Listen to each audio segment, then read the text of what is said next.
Hello and welcome to the Film Ireland podcast, celebrating filmmaking, storytelling and cinema across the island of Ireland. Today we have a very special podcast supported by Screen Ireland and in partnership with the Meath Film Festival. Their jam-packed programme takes place at the Solstice Arts Centre in Navan on the 13th and 14th of September. Find out more at meathfilm.ie. Now we are delighted to welcome Shorts programmer for the festival and Film Ireland contributor Mick Jordan, chatting with director Steven Benedict about his new film A Lady of Paris, which is screening at the festival.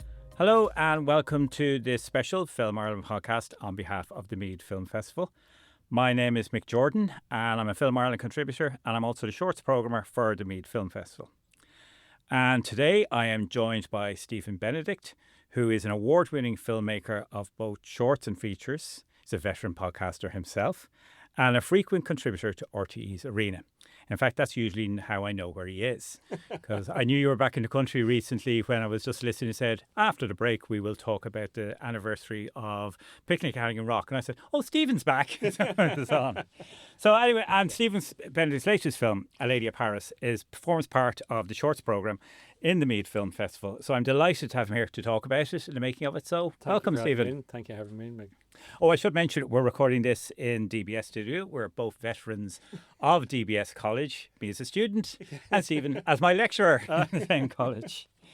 So I've seen A Lady of Paris a number of times, and I'm sure you have too, because it's been at so many festivals at this stage. Yeah, You're just back from where? Greenpoint in Brooklyn. Right. And we were also screening in Flickers Fest in Rhode Island. And this weekend I can't go, but we're screening in Lytham, which is a lovely festival in the UK, west coast of the UK. Then it's back to Michigan, across the ponds to across the Atlantic. We've got Meath, your good selves have very, very wisely chosen our film to screen. But all told, I don't want to sound blasé, but I don't keep score of how many festivals we've been at or where we've screened, but I do remember where we won. That's what I was going to say, but wherever you've won a number of awards on this. Yeah, we did. We were very, very, very, very fortunate. In London last year, the UK Film Fest, we won Best Script, which is very satisfying because the movies. The great thing is when you go to the festivals, you see some really, really, really terrific films. Yeah. And to be honest, I don't think there's a filmmaker alive who would say in the most honest moment, saying, "Darn, that's better than us." And that often happens. Wouldn't say, or would they? If they're being honest, they would say. Oh yeah. Because you make the movies as well as you can, to make it as best you can, to make it to be seen. But you do want to win. That's as simple as that. And when you see a better film, you gnash your teeth, but you say, "Darn it, they made a really, really good film." Yeah. So that was in the UK Film Fest. We also won in Vienna.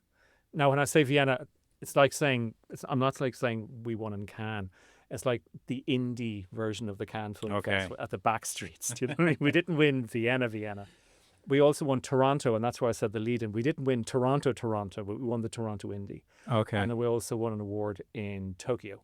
So we've won on 3 continents. Wow. Yeah, which is nice. Well, you've been to, and like, did you know any inkling in advance you were going to win these awards, or no, was it all total surprise? Some festivals, it's changed. I haven't made a short movie in quite a while, so I haven't been on the short film festival circuit, but it's obviously changed over the years because, I shot the previous ones on celluloid, and you would go to the festival and they would screen it on celluloid, and the jury, because I used to serve as a jury member way back in the day at festivals, and you would be there in situ watching the film with the audience. And he would assess the film, and you'd be sort of in camera, right? You'd be in the jury room chatting away, and then you'd select the picture. But now, sometimes they select before the festival because the jury, with expenses, the juries aren't flown in all the time. Mm-hmm. So they would watch them online. And that's fine, but, I'd like proof that they actually watched it. Yeah. But that was the lovely thing about way back in the day when you're watching cellular, everybody would sign in. Because there's nowhere else to see it. There's no other way to see it. Yeah, and so I think that there is a challenge with films today being screened online for juries. I can understand the necessity of it, but I also think that the drawback there is that seeing with a live audience, there's nothing like it. Absolutely. When we were screening, we had a lovely screening in Brooklyn, and the audience just lapped it up. They laughed where I wanted them to laugh, and they stopped laughing where I wanted them to stop laughing, and they cried when I wanted them to cry. Well, that's it. And particularly, I think I've said it to you before about any film. If it's a funny film, you're watching at home, your own, you'll smile. But if you're there with an audience, once one person laughs, it tricks everyone else, and it's such an shared experience. Yeah, it is. Laughter begets laughter, and tears beget tears. Because all of a sudden you realise, oh, this now I get it because I see the people feeling. I can feel what they're feeling around me. Yeah, and I think sometimes. If you're watching it on your own, you need what I call the Eeyore tinkle. Do you remember the Eeyore TV show? I do. And where it's that scene, they go ding ding ding on the piano, and a thunderous scene as the gurney is pushed through the door, and it's sort of signposting where you're supposed to feel. But I think with an audience, you can feel it with an audience. Well, it's like the whole thing of canned laughter on sitcoms and so on. Like, I mean, I used to always find it, because I was so used to watching television sitcoms with canned laughter, that then when I would see films in the cinema, I said, well, how do you know when to laugh? When there wasn't that, and then suddenly the audience is laughing and so on. That's right. So it's a very much the shared communal experience. Yeah, and there's nothing better than that. I mean, as a filmmaker, to sit there and see how people react to what you're hoping that they would react when you want them to react is really, really satisfying. And would you always watch the film with the audience? Yeah. Right. Yeah, I mean, you've no qualms to that, because I know filmmakers who say, "Oh, I can't bear to sit there." No, I mean, the thing is, I think it's a little bit like being a stand-up comedian. You've exposed your heart on stage. You might as well take it, and you know instantly. That's a great thing. I mean, I remember reading an interview with Jerry Seinfeld, and he said that you know instantly whether you're doing good work or not. It's the one job in the world you get an instant response. And for a movie maker, you spend a long time writing it, and you spend a long time making it, and post-production, all that sort of stuff. But when you go to screen it, it's an instant reaction, and you know when your movie has died, or you know when it's living. Well, yeah. Well, I mean, particularly if it's a short film or whatever, you can see it's short, not too bad, because it's short. It's going to be over soon. Because you imagine watching a feature, and in the first 10 minutes they hate this, and then there's 80 minutes or so more to go with this. It's squirm. It's terrible. Yeah, it's like, I mean, it's the opposite of that. I'm a huge tennis fan, and when the ladies are in the final for the Grand Slams, it's only 3 sets. And it can literally be over in 50 minutes. I mean, this year at Wimbledon, it was. I saw this year, which I think is an absolute travesty, because it can't get going. Yeah. I mean, if you go one set down, you're scrambling. If you lose the next set, you're gone. But it's a 5-setter, and the women should be given 5 sets to play in the finals and the slams. There's absolutely no. But the opposite of that is if you make a feature film and within 10 minutes it's a dog, there is nowhere to hide. Yeah. I mean, I remember years ago we screened in Paris, and it was the biggest theatre that I'd screened in until that date. And there is nowhere to hide in a big screen. You can see all the flaws, and everyone else can see them too. It's not paranoia. They can see them, and you just go, oh no. Well, it's the ultimate self-conscious experience. Yeah, but the thing is, you just say to yourself, another audience liked it. Yeah. You can't please everybody. The Parisians are very hard to please. I'd say so, yeah. That would be a challenge. All right. Yeah. Well, I wanted to ask you about the idea behind the film and the background, because basically, I suppose we can say some of the story. Yeah. It stars Rosalie Linehan. Yeah. And what's her name of the character? Lily. She plays Lily, yeah. And her co-star is Bonnie. Who plays Paris the dog. Paris the dog. Yeah. And it's just a two-hander. Well, it's one hand and one paw. Yeah. That's what we learned. And it's basically their story. That's right. And it's, as you said, you were saying that you wanted people laughed at the right point and then stopped laughing at the right point. Yeah. So how would you describe it yourself in that way? Is it a tragedy-comedy or drama comedy? It's bittersweet. A bittersweet story. So the story is of Lily. She's an elderly lady living effectively on her own, and her only companion is her little dog. And Lily's getting to the age where the memory's starting to falter. But at least Paris is there to remind her what to do to get through the day. And so it takes place in one day, over the course of one day. And it's January the 6th, the Feast of the Epiphany. And the reason for that, Mick, is a number of years ago, 14 years ago now, my dad died very suddenly just before Christmas. Okay. And all my brothers came in with their families from around the world for the funeral. And it turned out to be a family reunion with one person missing. Yeah. Right? Wow. And so then Christmas as well. Yeah, which was really, really nice, but I wouldn't say it was really, really hard, but it was really nice, but bittersweet. Yeah. And then one by one, all my brothers and the families went back to where they are around the world. And then on January the 6th, I was coming into my mum's house, and I just saw her in the front window taking down the Christmas tree. And that's when it hit me.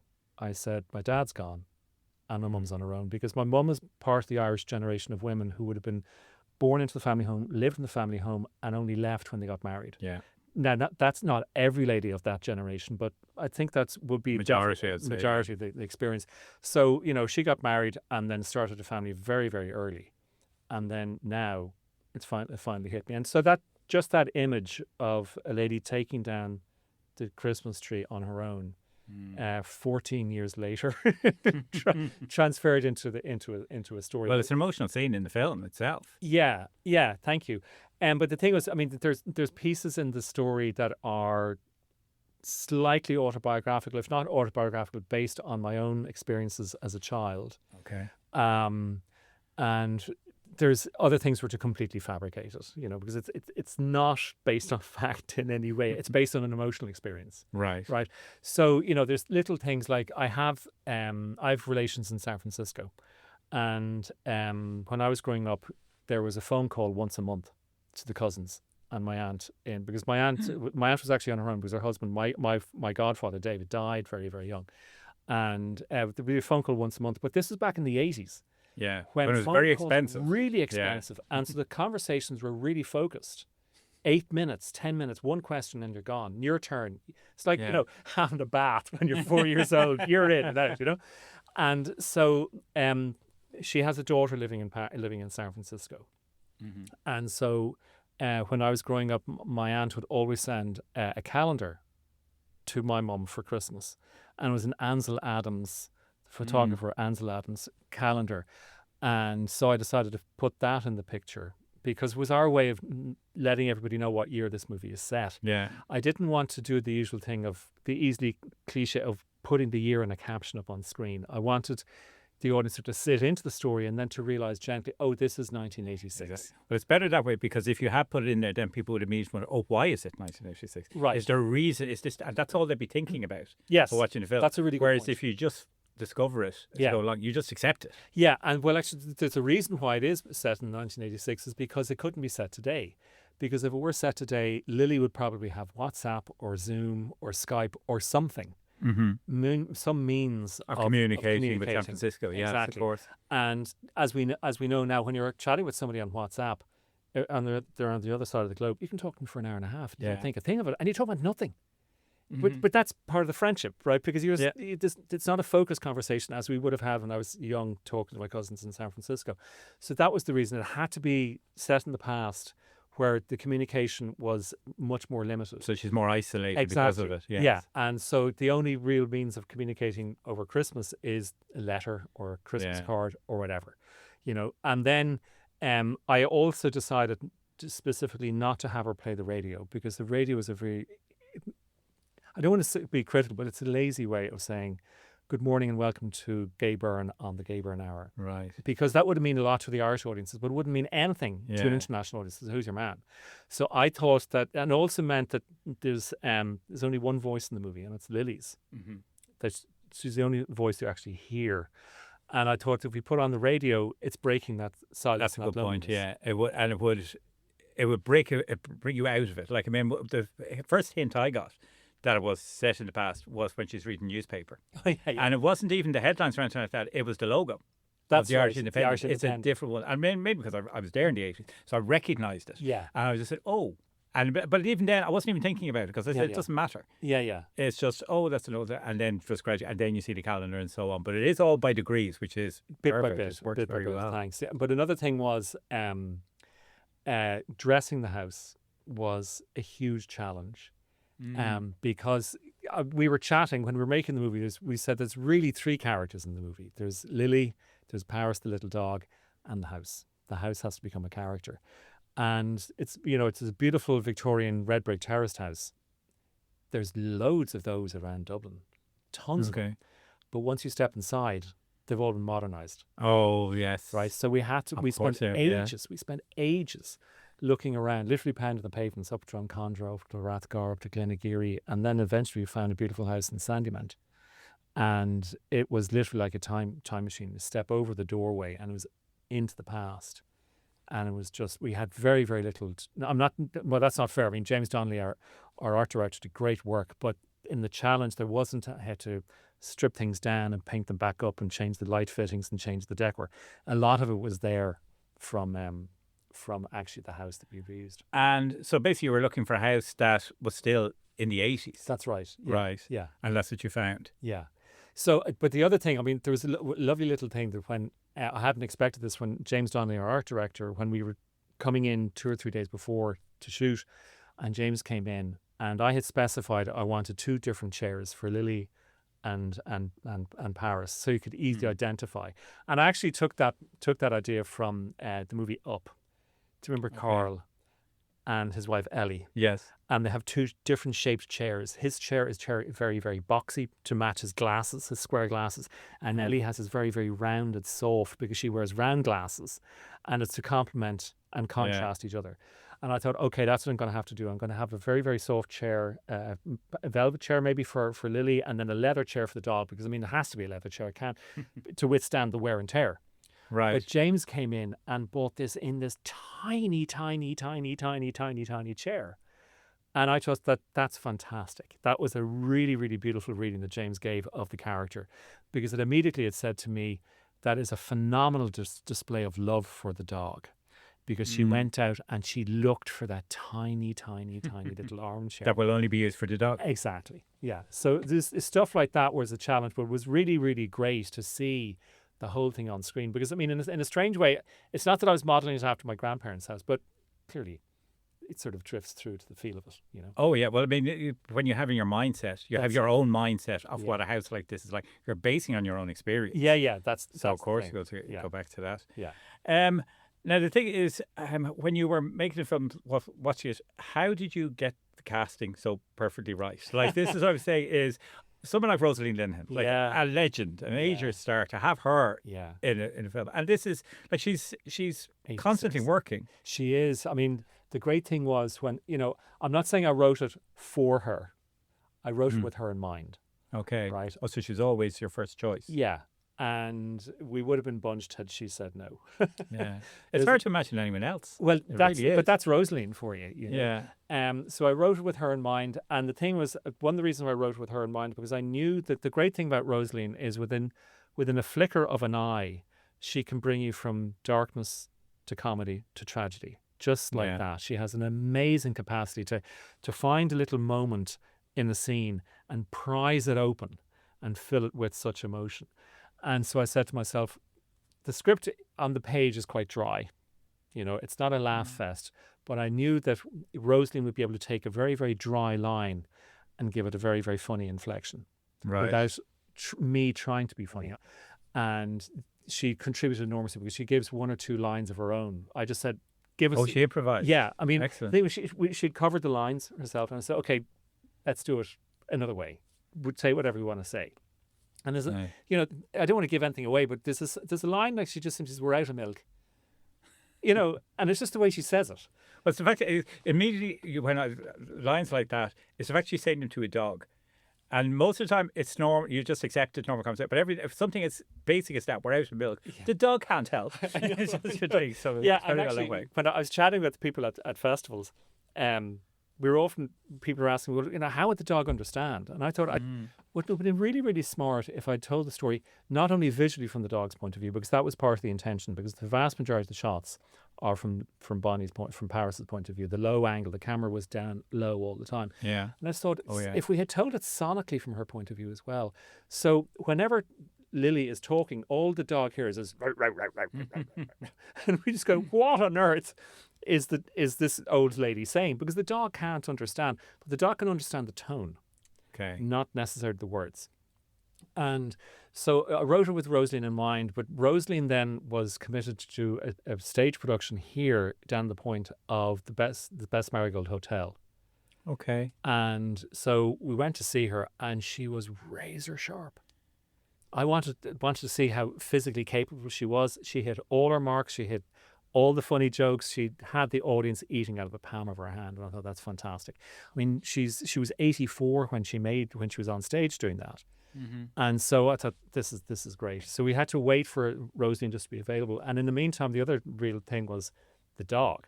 Yeah. And the dog was a challenge. We spent 8 months auditioning dogs. And I'm not kidding. I can't remember exactly how many we went to, but we also auditioned trainers. Well, that's the main thing I would say is you want to write trainers. Well, you're auditioning. You are literally auditioning both. But That's right. even that will be so much more important. Yeah. Because the vast majority of trainers are brilliant trainers, but they've never worked on a movie set. And as it turns out, Sinead Hughes, our wonderful dog trainer, had a little bit of experience working on a commercial, but movie set is very, very different. So Sinead had to sort of acclimatise very, very quickly to that. But she was brilliant because her rapport with Bonnie was fantastic. And as I said, we auditioned lots and lots and lots of dogs. And they were all really, really lovely dogs, beautifully trained, but none of them were interested in being a movie star. None of them cared. Bonnie is in the best sense, she's a great show off, right? And the thing was, when we were casting, the decision was we didn't want a trick dog. We didn't want a Disney dog who would sort of run circles in the room and then roll over and sit up and do all these sort of things. We wanted a dog that would convey character. And we needed that because the dog would have to convey the emotion. What is Lily feeling? And we can see it in the dog's gesture. Right. And that's what I told to Sinead. And Sinead said, that's fine. So Sinead went through the script with a fine-tooth comb and said, it'd be very hard for us to get to the dog to do that. Right. Because she was explaining to me the only way I can get the dog to do that is if the dog is looking at me. And then the dog have to be looking away from the camera, which means, Stephen, I'm going to be in shot. Do you see what I'm saying? Yeah. So if the dog is looking down the length of the room and something is at the other end of the room and I want her to react to it, the only thing she's going to be able to react to it is if Sinead is down there at the other end of the room giving her the prompt. So then we said, okay, well, what else can we do? And so Sinead and myself worked not very, very closely on the script, but we worked in tandem what could be done and what couldn't be done. And then she would say, well, I'll have to do that this way. And say, okay, well, through the magic of movies, I can cut to another angle. Okay. Shoot it and all this sort of stuff. So there was little tricks along the way, but the great thing was then we had to do a chemistry test with Bonnie and Rosaline. Now we had two dogs always as a backup, just in case. We were always auditioning two dogs. Right, but you didn't use them. No. Sorry, I thought for a second there. You're saying there's two dogs used. Well, actually, that was an idea at one stage, because what happens if one dog is tired? Yeah. You know? And cranky and just not cooperating. And that was the thing, because Bonnie was such a show off. She's a great trooper. So we had two dogs, and then the choice was Rosaline's, because obviously if Rosaline, who isn't actually a dog person, if Rosaline got on with one dog, that's the dog we have to go with no matter what. And the thing was, the other dog was with a different trainer. So we were actually two trainers with two different dogs were on tenterhooks. They came in effectively for an audition. And so Rosalie made the decision, and Bonnie worked out brilliantly. And, you know, it was the days were really, really long. And I hate to say it, but I did treat her like a dog. Really. I mean, it was on the set from 8 until 6. Right. You know, and she never tired, because Sinead was so attentive as to her needs. So she would between shots or between setups, she would take her away, camera down, give her a little treat and get her to relax. Yeah. When she came in, she was all ready to go. You know? It was all play to her, I suppose. I mean, that was the thing. It was another thing that was amazing in Sinead's preparation was she had to bomb-proof. That's the phrase that Sinead used, bomb-proof her for the set. And what Sinead did was she brought her down to supermarkets and shopping centres with really, really loud noises and bright lights and people moving around the place and distractions. She did that for 2 or 3 days. And then she brought her onto the set, complete strangers. Of course. And with the lights. And exactly. So much equipment and loud and so on, yeah. Yeah, and she also had to say that she had to bring the dog down to get Bonnie acclimatised to the scent of the house. Yeah, to make her feel that it's home. Exactly. And make it look like she's at home. And if she sent a mouse or something or a cat, she'd be off. And so we were then told, Sinead brought in aftershave and dampened it down, because Bonnie wouldn't be interested in the aftershave, but if she could scent a cat or a mouse or something, she'd be off. So all these things had to be prepared for. And Sinead was brilliant in advising us what was needed in advance of making the movie. You know, because then when we went to shoot it, it just went like clockwork. Really, really clockwork. Fantastic. I mean, and the crew were brilliant. I mean, one of the things with the instructions of the crew, it sounds like you're dealing with a major, major movie star. The crew were instructed, do not establish eye contact with the dog. Do not look at the dog. right? Because Bonnie, being the show off on the flirt, she would She'd look back or react. Exactly. Yes. She'd be distracted by it. So no one was allowed to look. But I mean, in such a confined house, if you think about the heavy boots of the crew, I mean, if anybody had accidentally stepped back and stood on her foot, broke her foot or something, do you know what I mean? Oh, God, or yeah. even just terrified her, that would be it. Yeah. Nothing like that happened. The crew were absolutely incredible. Well, how big a crew did you have? Like, Well, it was because I think it was about 35. that's a fair amount of people. It was a in one lot of house, people. which was Yeah. for a dog. Yeah, I mean, the thing was, the attitude when we went in to make the movies, we're going to make it right or we're not going to do it at all, do it the right way. And that meant all the bells and whistles. And it meant that, I mean, I was joking at festivals and I'm asked, I said, well, you know, Bonnie was very difficult to work with. She was a real diva because she insisted on her own hair and makeup. She insisted on her own chef, her own transport to be driven to and from the set every day. And then she wouldn't talk to me. She would only receive instruction through the trailer. So no, but the crew were brilliant. So we had to, catering and hair and makeup. And, Rosaline, because of her age, we had to make sure that she was properly taken care of. Okay. Because there were long days as well for That's Rosaline. when you were saying that about the 8 till 6 Yeah. for the dog, I was thinking, Yeah. yeah, well, hard for an actress at that level as well. Exactly. But, and that's the great thing because Rosaline is so experienced. She can sense when the spirit of the crew is starting to flag at about 3:30, 4 o'clock on the third last, or 3 days into a 5-day shoot. And then she'd come out with the stories. And she would tell us when I was working here, and I'll tell you a funny story. Oh, lovely. And singing songs. Just brilliant.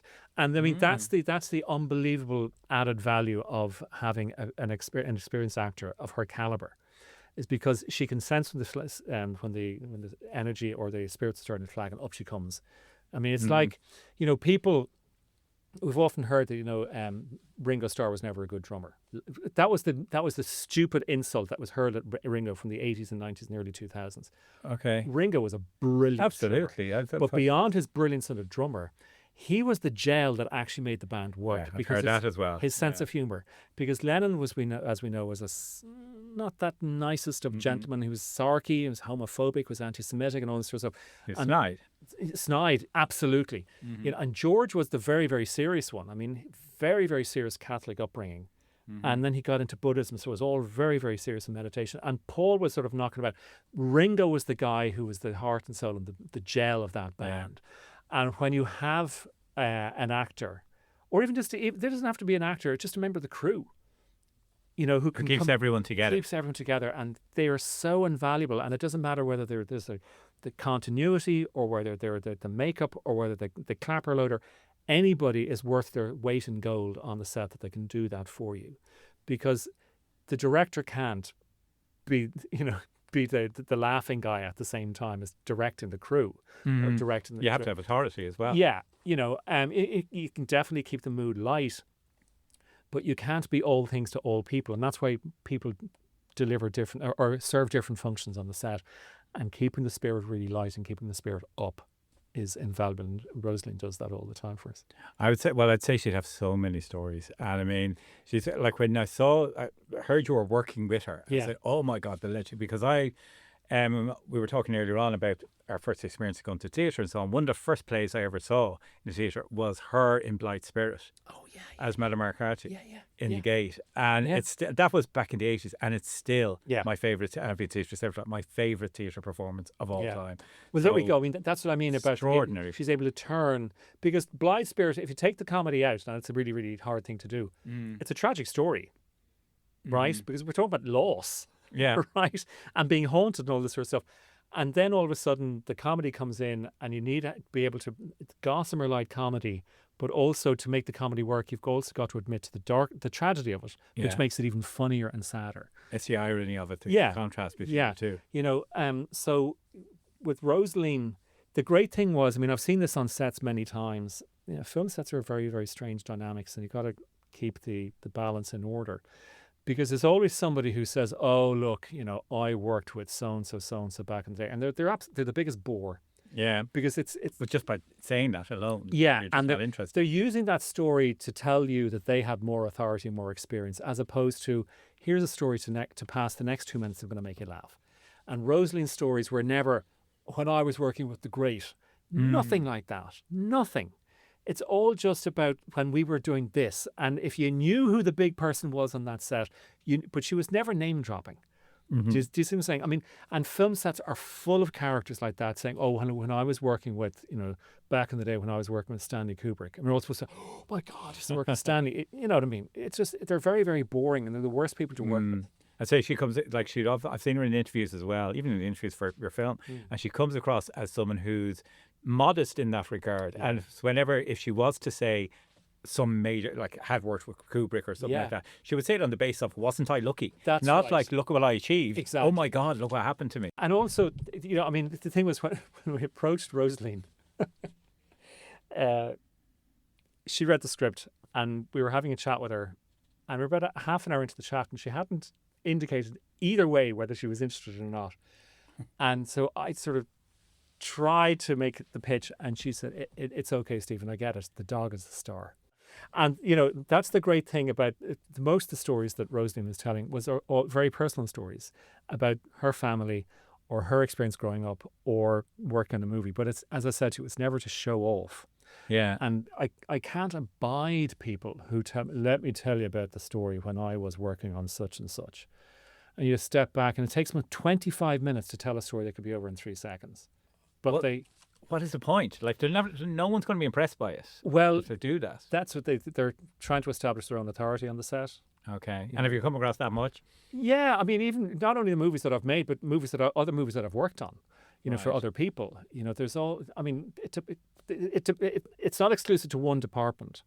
It could be the camera department, it could be the hair and makeup, it could be the production manager. But movie making, they're actually like a circus. The traveling circus, the crew, and they're always shooting off to another shoot and coming back from another one. So they're always exchanging stories, but it's just a big gab fest about, and everyone's sort of in competition to tell them the most fascinating or the biggest name drop story, right? And that's one of the reasons why I haven't dropped the names of all the festivals that screened at. So you mentioned there, like you said, that Rosaline recognised that Bonnie was going to be the star. Yeah. But that's what I think, to me, it is, as we said, one hand, one paw. Yeah. It's basically, they're very much two characters in this film. Yeah. Because of her history, her stardom, she's very much in there. But the dog really is a co-star. They're equal partners in the production. And she makes a great impact on that. And what I found interesting was then, looking at the publicity material, you have an interview with the dog as one of your promotional videos. Yeah. And it's very funny. That was the thing. I mean, we did promotional interviews with Rosaline and all the crew. And the thing was, how did we do it with Bonnie? Yeah. Because we didn't want to. If we used a voice, it would give the audience the indication. It would mislead them thinking that in the movie the dog would talk. Yeah. All right. So that's why we have subtitles. Yeah. In the interview, and they weren't scripted. We were there filming Bonnie. I was asking Sinead, who was off camera, can you get Bonnie to do this? Can you get Bonnie to do that? Can you get her to sit down, sit up, scratch? And then we had somebody way down the other end of the photo studio. All of a sudden, drop something, and Bonnie would look off in alert, and she'd go down to inspect. She'd run off camera. So you're able to use all these little pieces to simulate an interview with that. And it was great fun. But I mean, and there were members of the crew at the end. We were really, really lucky. They said that the dog was fantastic to have on the set because it neutralized so many things.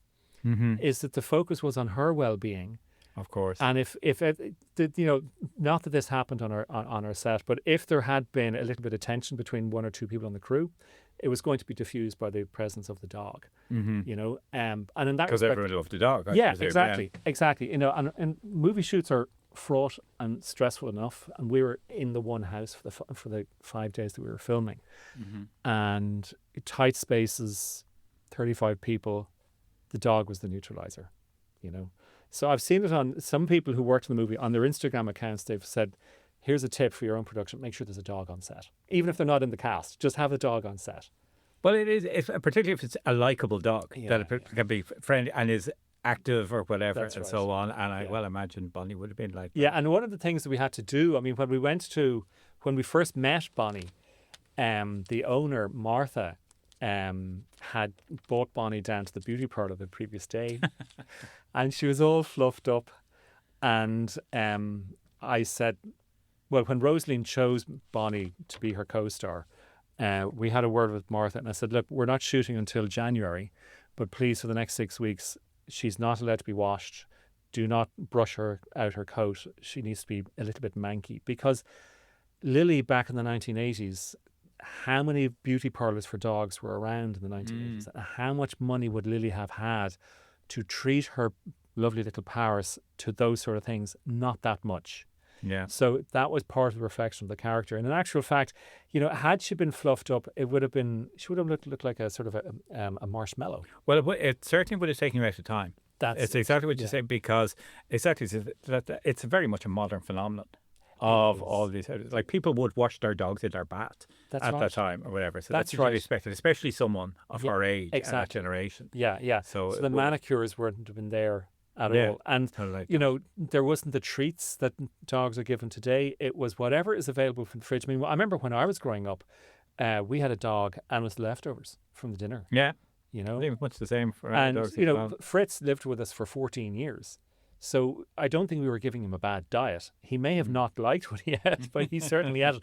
But there were no treats. No. Pedigree chum was about the maximum, the most elite luxury thing that you could actually give a dog. And that was, you saw that as for dog breeders. That's right, for the exactly. elite dog show people, not for your what was it? Rosemary Woodhouse? No. What was it? Barbara Woodhouse. Barbara Woodhouse. Wookies. Just whipped them into attention. It's like, they just got in trouble over that. Yeah. I wanted to ask you as well, in the film as well, there's the music is lovely. It's subtle in a record. Like, is it a harpist or something you have for there? So it is. Well, as I said, I mean, one of the things that I tried to stay away from was Lily turning on the radio, because we would have heard of an Irish voice, and then we would have heard music. And I decided to have no music at all in the story, at all, even instrumental or mood music, until the very, very end. That's what I was going to say, because there's no dialogue then for a long time. You need some sort of sound. Yeah. And particularly to sustain it for that length of time. Yeah. And again, it's subtle. Yeah. You're aware of it, but you're not paying attention to it. Because you're watching what's going on. Yeah, thanks. So what we did was I chose a lovely nocturne by John Field. He's actually the inventor of the nocturne. Okay. And he had written he wrote all his nocturnes for piano, but I didn't want it on piano. We won't say why, but when you watch the movie, you'll see why. And we went for a different instrumentation, and I approached Geraldine O'Doherty, who is one of Ireland's foremost harpists, and she's the lead harpist with the National Concert Orchestra. Fabulous. And we went in. We got. I then went online to try and find the score, the music transposed to the harp, not realizing Geraldine didn't have it. Of course she hasn't. She's all a piece of music for the harp. But then we were arranging to do it in a recording studio, because we were going to record the music before the movie was shot, so we can play the music on set. And so I was looking around for a recording studio, and she said, "Oh, don't worry, I'll get into RTE." And it was like waving a magic wand. So she was the fairy godmother in the movie from the very, very beginning, because she has great colleagues in RTE, Leisha O'Brien and Mark Dwyer, who did the sound mixing and editing, the producers on the anthem. It was just fantastic, because when we had the studio in RTE, it was just absolutely glorious. I mean, it took about, just for the morning, we did a few takes, but just to hear Geraldine play the piece of music, it was just so special. And then at the very, very end, she was doing a publicity interview for us, and it was only at the very, very end that she revealed the close connection that she has with the music. Wow. Incredible close connection, because a relation of hers was, I think it was her aunt or her grandmother or somebody in the family was very ill and they were dying. Okay. And at the time of the recording? No. This was when okay. Sorry, I should have said that, when Geraldine was younger. And she played that piece of music all the time. That piece of music was always playing in the house at the time. And it just, of all the pieces of music, and all the gin joints and all the towns and all that's the one. And you could... So it's something special to her. Very, very much. Very, very much. And knowing that now, when you hear it, you can hear the emotional investment that Geraldine delivers. It's not just a session player coming in to record a piece of music. It meant so much to her. It was brilliant. I mean, so we're really, really lucky with the personal connections that people had with the film. Because as I said, the story is about Lily. She's beginning to show the early signs of dementia. And the amount of people on the crew whose grandmothers and grandfathers or uncles and aunts or members of their family have been affected by it. So the whole story really is something that affects everybody. Yeah. You know, Everyone can identify with it in some way. Or exactly. It's some because dementia cuts across all strata of society. Just like any medical illness, it doesn't care who you are, it's coming for you. Absolutely. You know, and it doesn't matter whether you're the wealthiest person in the world or you live in a certain area of town. It doesn't matter. It's completely indiscriminate. And I think that's one of the reasons, Mick, why the movie has played so well across the globe. Yeah. Because everyone can identify with that, and everyone loves dogs as well. Like it's the two connect. But I mean, it is. It's there. It's an international story. Very much. Right. Yeah. But the funny thing is, I mean, it's not that I sat down to write an international story. It sat down to write something that was germane to me, personal to me, as I said, because it was. I'm not inspired by it. I drew the image of my mum in the window taking down the Christmas tree, and you know, everybody has suffered a bereavement, and everybody who, you know, if coming from a Christian background everybody has a religious connection, and a religious festival, and it means something to everybody. So those sort of things were central to the story, and I think that the dementia aspect makes it. I wouldn't say it's universal, but it just makes it. It's universal. It is now. Like I mean, because everyone's living longer. There's so much more cases of it. So therefore, everyone somewhere in their family has someone that they can. I remember that. A couple of months ago, I was going through YouTube, and somebody had sent me a link to Billy Connolly, a piece, a bit that he'd done on stage, and he says, you know, changing his diet to improve his health, and his daughter says, "Oh, that's really, really good, Dad. You know, to prolong life." And he says, "How long?" And, you know, like 2 weeks. And he says, "But it'll only prolong my life at the end of the life." For 2 weeks when I'm incontinent and I can't remember, don't know who I am. Give me the 2 weeks now. Yes, put it on at the early bit, extend it all out. Exactly, extended play. An extra 2 weeks of misery at the end. So. Yeah, but you're absolutely right. I mean, I've got friends. Their parents. We're all delighted to see mum and dad and living into their 80s and 90s. But it's when you see the decline, it's really heartbreaking. Oh no, I've seen it myself, and it can be very hard. It's like what they say about Alzheimer's; it's still long goodbye. Yeah. Because by the time when they've actually passed on, they're gone for you for a long time before. I know the image that I have to correlate to Alzheimer's. It's like a dust bowl.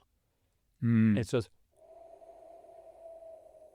And just going. There's nothing you can hold on to. It's just taking everything away. Yeah, it's just. Well, that's a cheerful. Sorry, it's a downer. I would take that out. The film is happy. It's cheerful. We're saying that. Okay, well, as I said, it's a lovely, touching film, and I tell you, it deserves all its awards it's winning. Thanks. And we're delighted and really looking forward to be showing it at the Meath Film Festival. I'm looking forward to being there in attendance. So can you please let me know what other movies I'm up against? Well, I'm very glad you asked me that, Stephen, especially since I asked you to ask me that. Well, I will say, look, we've a lot on for the festival this year. We have a number of films, shorts and features. And we have a workshop this year, which is called How to Ruin Costume. That's how it's called. Wow. And this has been done by Lucy Shannon, who has worked on several productions in costume production design. Now, she'll be demonstrating, as she said, how to distress and weather fabrics to age them for the screen. Now, this is something you probably are familiar with yourself. Yeah. You've seen it. It's basically where she will show you how to change ordinary clothes, so you're buying pennies or anything like that, and make them look old, worn out, distressed, as she said herself. And she showed me some images of how she dressed people for rising from the grave, and which is quite ghoulish. So very cool. Really looking forward to that. Did she also show you the clothes before and then after? Well, that's what you'll be doing. That's what you'll be doing in the workshop, is getting people to do that. So that's the workshop we have, and we also have we've 3 programs of shorts. With a lot of interesting stars appearing in them. Rosalie Linehan, Derek Jacobi, Colin Meaney is in there among the stars. Oh yeah, like this is what someone said. I can't remember who said it recently, but big actors will appear in short films just as easily as they will in features. Like, I mean, shorts are like mini features. So that's right. I mean, still films. And I think for emerging filmmakers, they should be told that very clearly. They will. All you got to do is ask. The worst thing that can say yes, the worst thing that can happen is they say yes. That's the worst thing that can happen. Because then you have to deal with it. That's brilliant. Yeah, no, they are. Yeah. I mean, and there's a lot, like we have a good variety and mix of shorts as well. Like we have comedies, we have dramas. Right. And it's just, but what I try to do because I was programming the shorts, is when I'm putting them together is always have a comedy in there to lighten the heavy drama that's in there too. I can't thank you enough for that, because I was at a festival where they themed the sections, and you were all in a similar theme and a similar strain and a similar tone, and you're watching 6 short movies one after another with a similar tone, and you're there for an hour and a half, and it's a grind. It's as simple as when you're putting on a cabaret, you've got a song, you got a dance, and you got a comedy. Nice. Back one after the other, and you don't have a comedy, you don't have the comedian followed by a comedian. You've got a little bit of music to break it up. So that's great the way you programmed it. It's so important, absolutely, to have an emotional tone. Well, if you're seeing the same thing over and over again, it's a real disservice to the last film, because you're just sick of it by now. So it's like Exit the screen. I remember in Jeeves and Wooster sketch, where one performer after another performs the same song because it's a charity event, and by the end of it, people are throwing things at the last performer. So it's to mix it up, and so that's but it's what we're doing for that. Also very hard for you then, because you've got to pick your 6, but then also you're juggling the time to see it, to make sure that it comes in within an hour and a half. I don't know how long each section is going to be. It is actually an hour and a half. Really, I mean, I don't envy programmers and selection committees at all. It is a challenge, and it's also to balance them out, as I said, not to put where you put them. Yeah. Because you don't want two very long ones in a row or anything like that. And also you don't want to have, if you start with a hilarious comedy, everyone's expecting to laugh for all the next one, and then suddenly you have a tragedy immediately after. Yeah. So it is all balanced like that. And on top of that, we have, I don't know if I mentioned before, we have a competition called 60-second shorts. Now, this is something we send out to schools. That's great. Which is for basically school children to send in 60-second films to start them off. That's it. In making their career. We've been doing it's been very successful the past few years. And there's an award for the best 60-second short. And we just show them all together in one block of program. And they're great fun. Like, so you can see tomorrow's filmmakers in 60 seconds. Well, this is it. I mean, it's basically, because if you're watching 60 seconds, if it's a bad film, it's only 60 seconds. You're coming on to the next. But also, it's beautifully really done, because it's the TikTok generation, and so they're making it for their format, which is brilliant. So as the years go by, that's probably nothing but that. That's what we'll come up with. But at the end, and then to the other side of that, we have 3 features. So we have 2 documentaries, Listen to the Land Speak, which is Montcalm Magan's Stories of Myths of the Rivers, and No Other Land, which is the Oscar-winning documentary. And then finally, we're closing with Solitary, which was a big hit in Film Fleadh in Galway. So I'm looking forward to seeing that myself. Have you seen it yourself? No, I haven't. I missed Galway this year. Oh, but it was a big hit there. And I mean, the producer is from Ashburn, so there's a connection to Meath there. We always like to have some connection with Meath. And so full details can be found at meadfilm.ie. We look forward to seeing you there. So it only remains for me to say thank you for listening, and thank you to Dublin Business School for the facilities for recording this podcast, and a special thank you to Film Ireland for the opportunity. And thank you very much, Stephen, for coming in today and for helping us promote this festival. Okay, thank you. Thanks so much for listening. So make sure to rate and subscribe to Film Ireland wherever you get your podcasts, or subscribe to our newsletter at filmireland.ie.